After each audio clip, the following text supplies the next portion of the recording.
ચલો હવે પુરુષના પ્રજનન તંત્રની આકૃતિ. દરેક જણ અહીંયા ધ્યાન આપશે.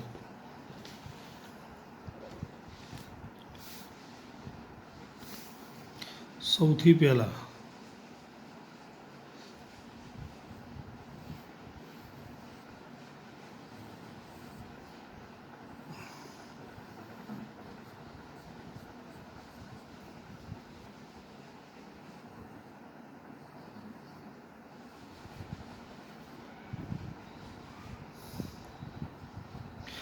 આ છે મૂત્રાશય.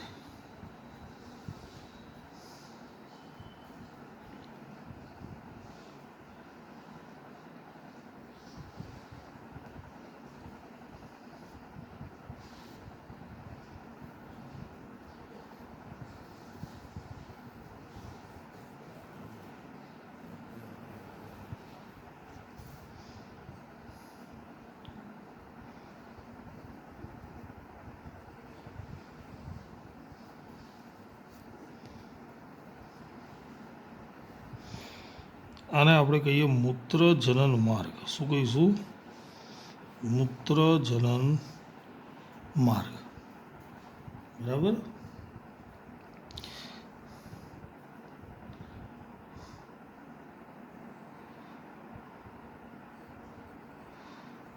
અહીંયા એક ગ્રંથિ આવશે.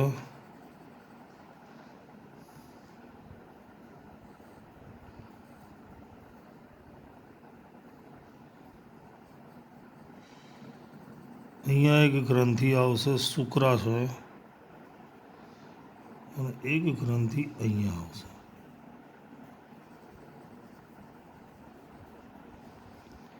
આનું નામ છે પ્રોસ્ટેટ. શું નામ છે? પ્રોસ્ટેટ.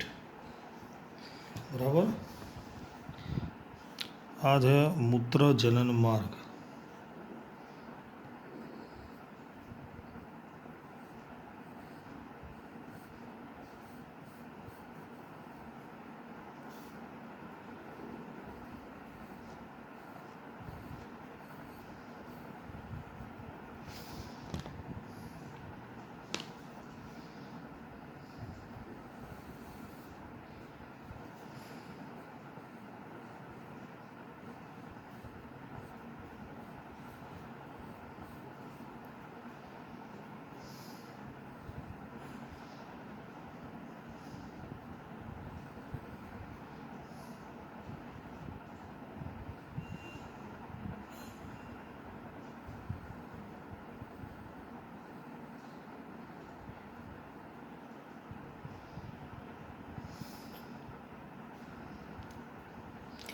ચલો આ ભાગને શું કહીએ છીએ? શિશ્ન.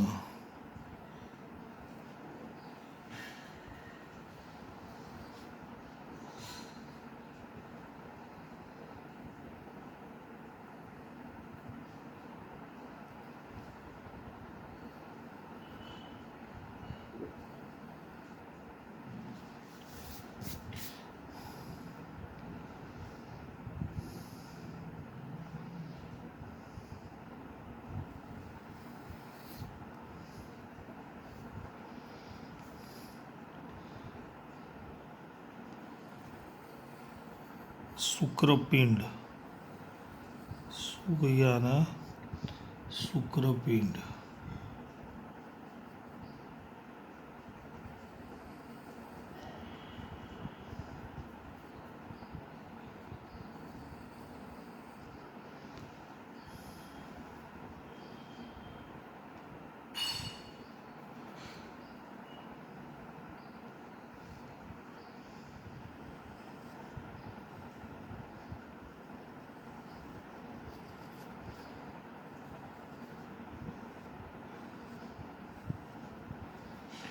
આ છે શુક્રવાહિની.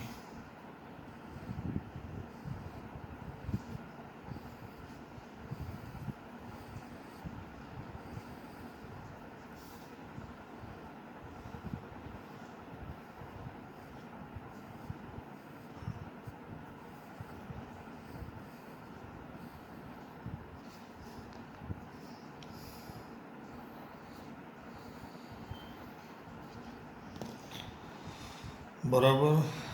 ચલો હવે એનું નામ નિર્દેશન કરીએ.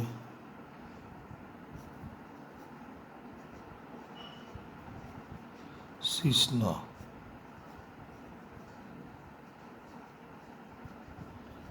મૂત્ર જનન માર્ગ.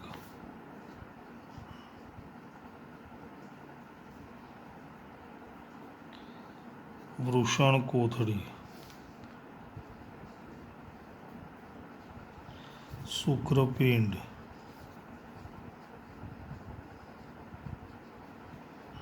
શુક્રવાહિની. શુક્રાશય.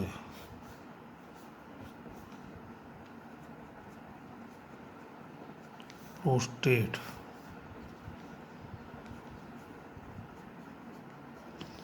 મૂત્રપિંડ. બરાબર.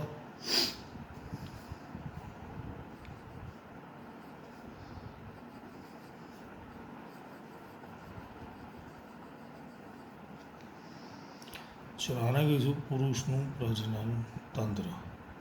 હવે એ રીતે આવશે સ્ત્રીનું પ્રજનન તંત્ર.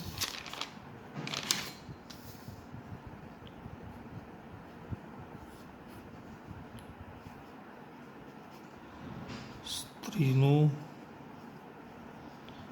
પ્રજનન તંત્ર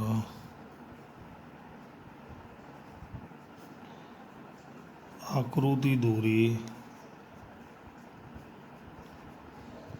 સમજાવો.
ગર્ભાશય આને કહીશું ગ્રીવા આ યોની. બરાબર.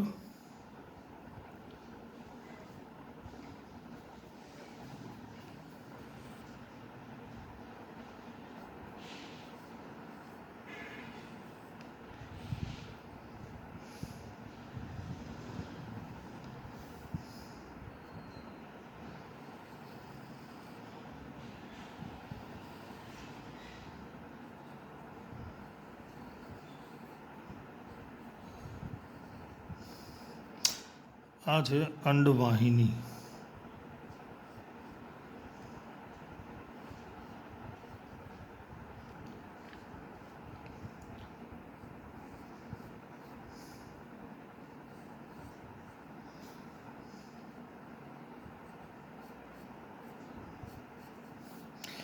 અંડપિંડ.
ચલો હવે નામ નિર્દેશન કરીએ.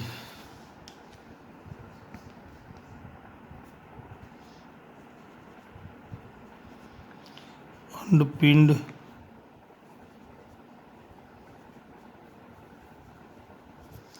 અંડવાહિની,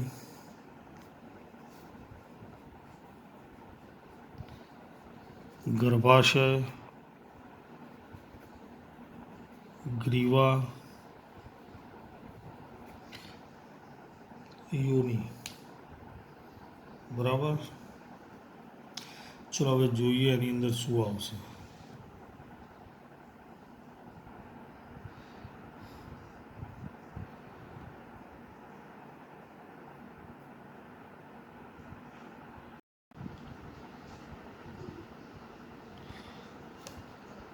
સ્ત્રીના પ્રજનન તંત્રમાં અંડપિંડ, અંડવાહિની અને ગ્રીવા જેવા અંગોનો સમાવેશ થાય છે. સ્ત્રીના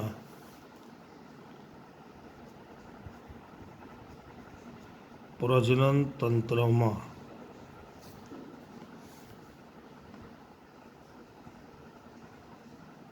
અંડપિંડ,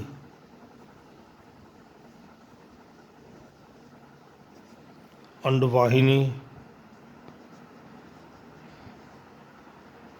ગ્રીવા જેવા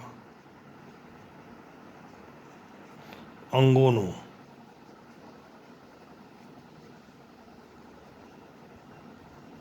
સમાવેશ થાય છે. એમાં પહેલું છે અંડપિંડ.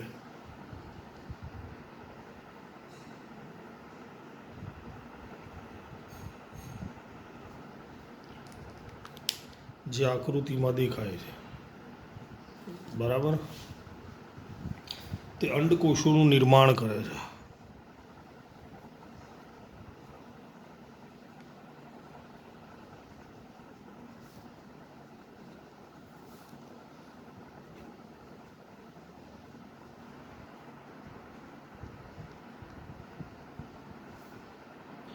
તે માદા જાતિ અંતઃસ્ત્રાવ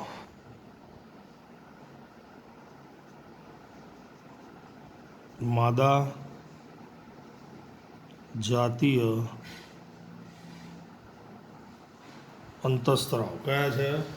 ઇસ્ટ્રોજન અને પ્રોજેસ્ટેરોન.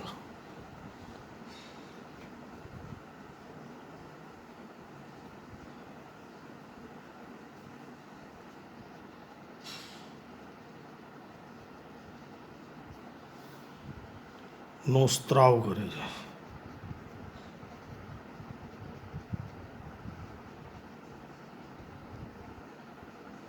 અને છેલ્લું, છોકરીના જન્મ સમયે એની અંદર હજારો અપરિપક્વ અંડપુટિકાઓ હોય છે, જેમાંથી યૌવન આરંભે અંડકોષ પરિપક્વ બને છે. ટૂંકમાં અંડપિંડની અંદર જ્યારે છોકરીનો જન્મ થાય ત્યારે એની અંદર હજારોની સંખ્યામાં અપરિપક્વ અંડપુટિકાઓ હોય છે. બરાબર. હજારોની સંખ્યામાં અપરિપક્વ અંડપુટિકાઓ છે, જે પરિપક્વ ક્યારે થાય છે? જ્યારે તે યૌવન આરંભમાં, મતલબ કે પુખ્ત બને ત્યારે.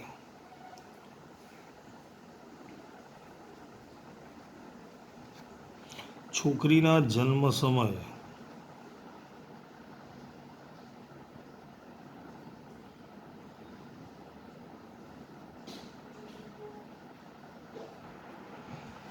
તે હજારો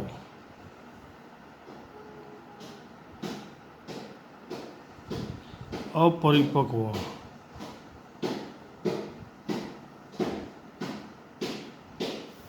અંડપુટિકાઓ ધરાવે છે, જેમાંથી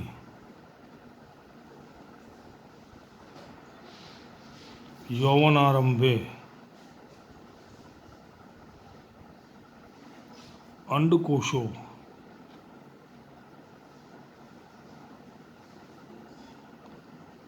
પરિપક્વ બને છે. બરાબર. ચલો એના પછી બીજું અંગ કયું છે? અંડવાહિની.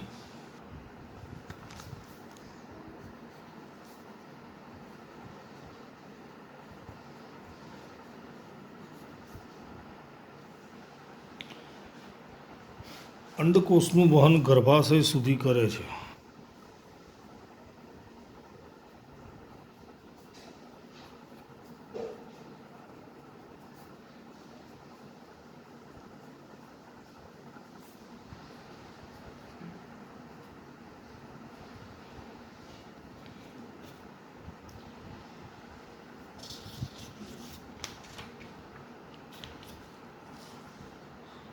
પછી છે ગર્ભાશય.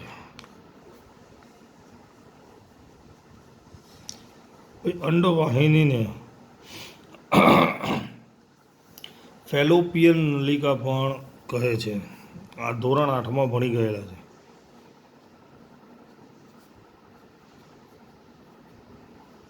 બંને તરફની અંડવાહિની સંયુક્ત બની એટલે કે ભેગી થઈને એક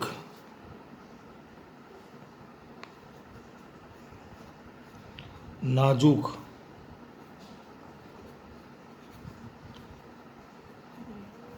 સ્થિતિસ્થાપક અને નાસપતિના આકાર જેવી રચના બનાવે તેને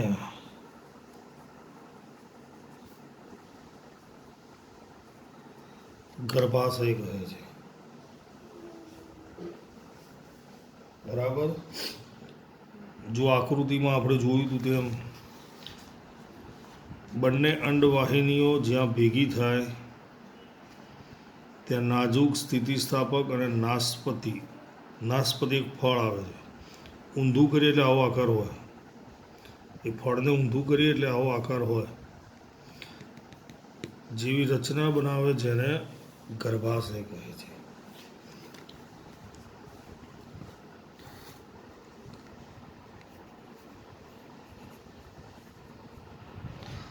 ગ્રીવા. ગર્ભાશય ગ્રીવા દ્વારા યોનિ માર્ગમાં ખુલે છે. ગર્ભાશય દ્વારા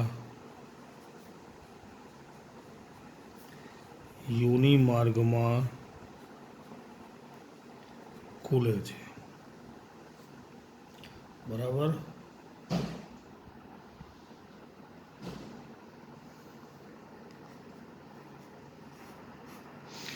ચલો, ગર્ભ સ્થાપનથી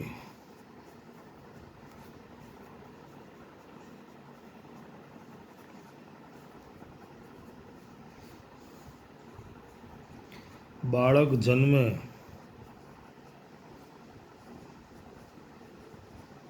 ત્યાં સુધીની મુખ્ય 3 ક્રિયાઓ લખો. જાતીય સમાગમ દરમિયાન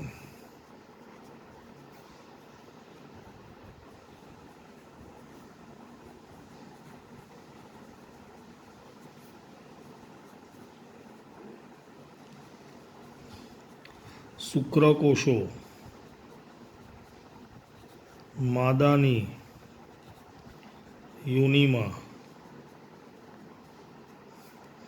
દાખલ થાય ત્યારે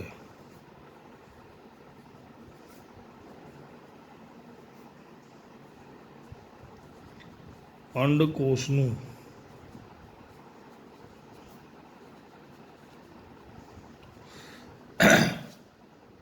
ફલન થાય છે.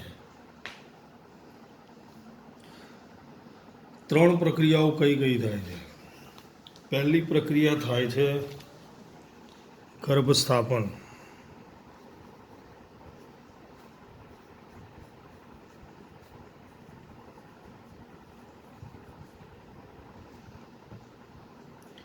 ફલિત અંડકોષનું વિભાજન થઈ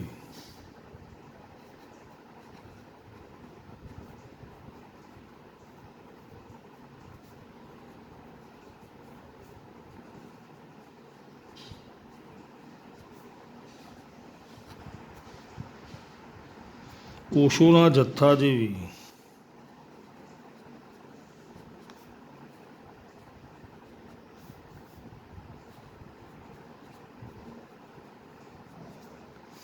રચના બનાવે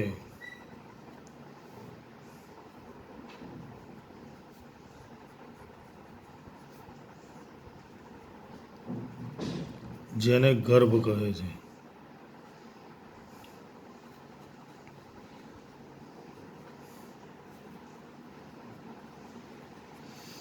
ગર્ભનું સ્થાપન ગર્ભાશયની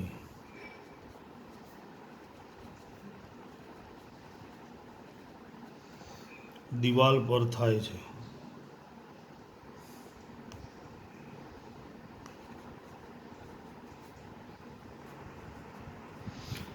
દર મહિને ગર્ભાશય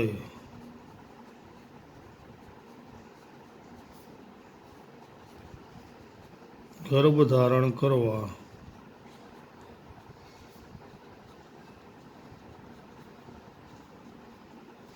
પોતાને તૈયાર કરે જેથી ગર્ભાશયનું અંત આવરણ એટલે કે અંદરનો ભાગ જાડું બને.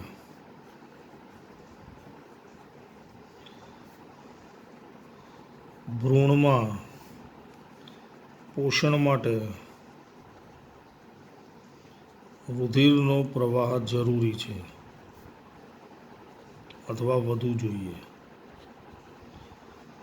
ચલો, ફલિત અંડકોષનું વિભાજન થઈ કોષોના જથ્થા જેવી રચના બનાવે જેને ગર્ભ કહે છે.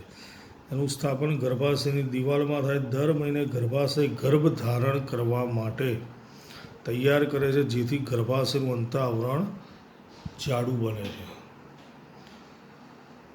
ભ્રૂણમાં પોષણ માટે રુધિરનો પ્રવાહ જરૂરી છે.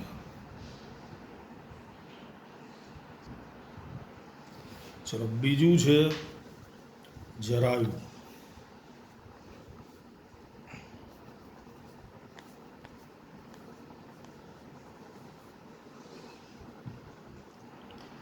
માતાના રુધિરમાંથી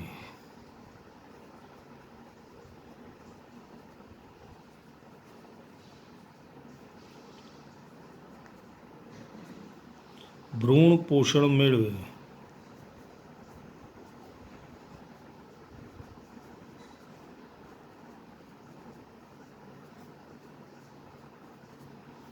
તેવી રકાબી જેવી રચનાને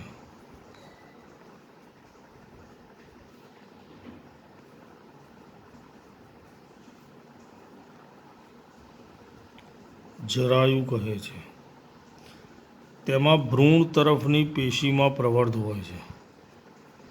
તેમાં ભ્રૂણ તરફની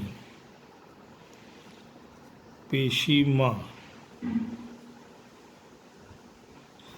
પ્રવર્ધ હોય છે. પ્રવર્ધ એટલે સૂક્ષ્મ વાળ જેવી રચના હોય જેના હલનચલનથી વહનની ક્રિયા થતી હોય છે. બરાબર. જરાયુ માતાના શરીરમાંથી ગ્લુકોઝ, ઓક્સિજન અને અન્ય પદાર્થો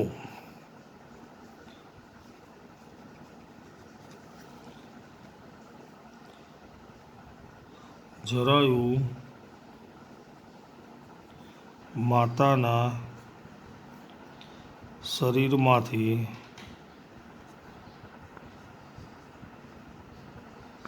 ગ્લુકોઝ, ઓક્સિજન, કાર્બન ડાયોક્સાઇડ આ બધા જ પછી નકામાં જે દ્રવ્યો ઉત્પન્ન થાય ભ્રૂણની અંદર એ પણ તેમજ અન્ય પદાર્થો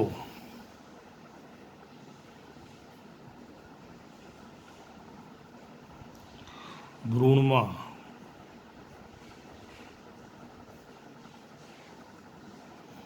વહન માટે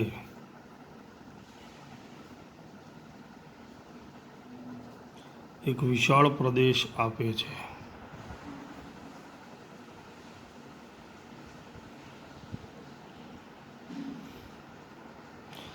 ભ્રૂણ દ્વારા ઉત્પન્ન થતા ઉત્સર્ગ દ્રવ્યો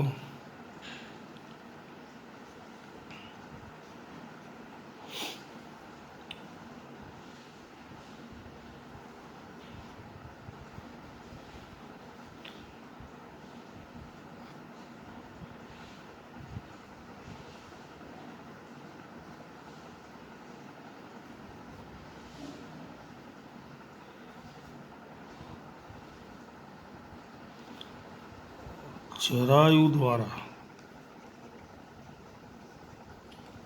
માતાના રુધિરમાંથી પોષણ મેળવે છે.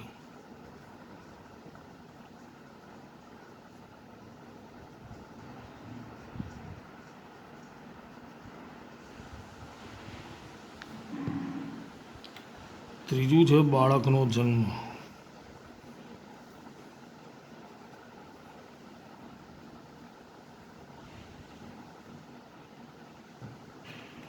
ભ્રૂણને વિકાસ થતા 9 મહિના લાગે છે.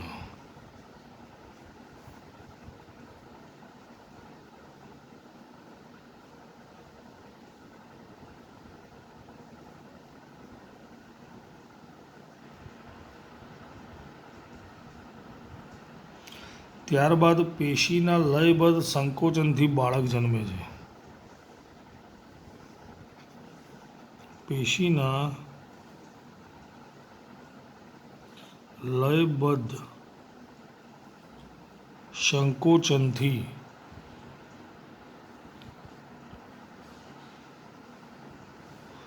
બાળક જન્મે છે. ગર્ભસ્થાપનથી બાળકનો જન્મ થાય ત્યાં સુધીના 3 ક્રિયાઓ આ છે. પહેલું શું કીધું? જાતીય સમાગમ દરમિયાન શુક્રકોષો માદાની યોનિમાં દાખલ થાય, ત્યાંથી તે અંડવાહિનીમાં જશે અને ફલનની ક્રિયા થાય છે. ફલિત અંડકોષનું વિભાજન થઈ કોષોના જથ્થા જેવી રચના બનાવે, જેને ગર્ભ કહે છે. ગર્ભનું સ્થાપન ગર્ભાશયની દિવાલમાં હોય છે. દર મહિને ગર્ભાશય ગર્ભ ધારણ કરવા માટે તૈયાર કરે છે, જેથી ગર્ભાશયનું અંતઃઆવરણ જાડું હોય છે. બરાબર. પછી માતાના ગર્ભમાંથી પોષણ મેળવવાની રચનાને જરાયુ કહે છે. જરાયુ દ્વારા ઓક્સિજન મેળવે, પોષક દ્રવ્યો મેળવે, ઉત્સર્ગ દ્રવ્યો આપે, કાર્બન ડાયોક્સાઇડ આપે. બરાબર.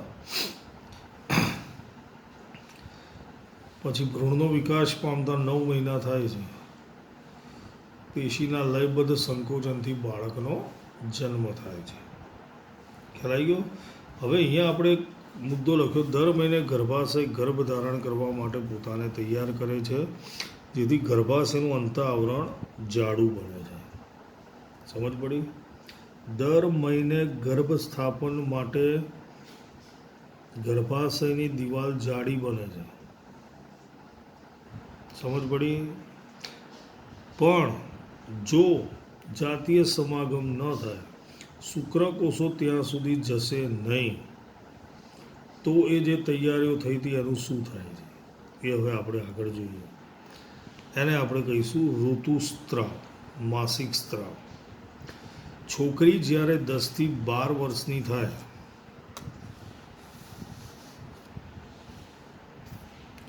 ત્યારે ઋતુસ્ત્રાવની શરૂઆત થાય છે. સ્ત્રીઓમાં અંડપિંડમાંથી દર મહિને એક અંડકોષ મુક્ત થાય છે. આ સમયે ગર્ભાશય ફલિત અંડકોષ મેળવવા તૈયાર થાય. એ સમયે ગર્ભાશયની અંદરની દિવાલ માંસલ અને જાડી બને છે, રુધિરથી ભરેલી હોય છે. કેમ? જો ગર્ભ બને તો એને પોષણ આપવા માટે. સમજણ પડી? આ બધી ક્રિયાની શરૂઆત ક્યારથી થાય? છોકરીની અંદર 10 થી 12 વર્ષ, તરુણાવસ્થા, ત્યારે ઋતુસ્ત્રાવની શરૂઆત થાય. અંડપિંડમાંથી દર મહિને એક અંડકોષ મુક્ત થાય છે. આ સમયે ગર્ભાશય ફલિત અંડકોષ મેળવવા તૈયાર થાય છે અને ગર્ભાશયની અંદરની દિવાલ માંસલ અને જાડી બને છે. તે પુષ્કળ રુધિરથી ભરેલી હોય છે. જો ફલિત અંડકોષ ન મળે તો આવરણ ધીમે ધીમે તૂટી જાય છે અને યોનિ માર્ગમાંથી રક્ત અને શ્લેષ્મ સ્વરૂપે બહાર આવે છે. ત્યારે માસિક સ્ત્રાવ કહે છે. દર મહિને ગર્ભાશયની દિવાલ જાડી બને છે અને ગર્ભ સ્થાપનની તૈયારી કરે છે. ગર્ભનું સ્થાપન થશે તો એ ક્રિયા થશે 9 મહિના સુધી. પણ સ્થાપન ન થાય તો, એટલે કે ફલિત અંડકોષ ન મળે તો આવરણ ધીમે ધીમે તૂટી જાય, યોનિ માર્ગમાંથી રક્ત અને શ્લેષ્મ સ્વરૂપે બહાર આવે, તેને માસિક સ્ત્રાવ કહે છે. દર 28 થી 30 દિવસે સ્ત્રીમાં માસિક સ્ત્રાવ થાય છે અને તે લગભગ 2 થી 8 દિવસ સુધી રહે છે. હવે જાતીય સમાગમ દરમિયાન વાયરસ અને બેક્ટેરિયાથી કેટલાક રોગો થાય છે. બેક્ટેરિયાથી સિફિલિસ અને ગોનોરિયા, વાયરસથી મસા અને એડ્સ, જેમાંથી એડ્સ એ જીવલેણ રોગ છે. બરાબર. હવે વસ્તીનું નિયંત્રણ કરવા માટે કઈ કઈ પદ્ધતિઓ અપનાવવી જોઈએ? તો પહેલી છે યાંત્રિક અંતરાલ. પુરુષ અને સ્ત્રી બંનેમાં થાય. પુરુષ શિશ્નને ઢાંકનાર નિરોધ અથવા કોન્ડમ અને સ્ત્રીઓની યોનિમાં રાખી શકાય તેવા પદાર્થો, કોપર ટી વગેરે સ્થાપિત કરવામાં આવે છે. જેનાથી શું થશે? શુક્રકોષો અંડકોષ સુધી પહોંચી શકતા નથી. વસ્તી નિયંત્રણ માટે એ જ જરૂરી છે. શુક્રકોષો અંડકોષ સુધી પહોંચવા જોઈએ નહીં. બરાબર. રાસાયણિક પદ્ધતિ. આ પદ્ધતિમાં સ્ત્રી ગર્ભ અવરોધક દવાઓનો ઉપયોગ કરે છે, જેથી અંડકોષો ઉત્પન્ન થતા નથી. પણ વધારે પડતી દવાઓ વિપરીત અસર પણ ઉત્પન્ન કરે છે. શસ્ત્રક્રિયા. શુક્રવાહિનીનો નાનો ભાગ કાપી શુક્રકોષોનું સ્થાનાંતર અટકાવી શકાય છે, જ્યારે અંડવાહિનીનો ભાગ કાપી અંડકોષોને ગર્ભાશય સુધી જતો અટકાવી શકાય છે. આ બંને ક્રિયામાં ફલન થતું નથી. વસ્તી નિયંત્રણ માટે યાંત્રિક અંતરાલ, રાસાયણિક પદ્ધતિ અને શસ્ત્રક્રિયા. સમજ પડી ગઈ?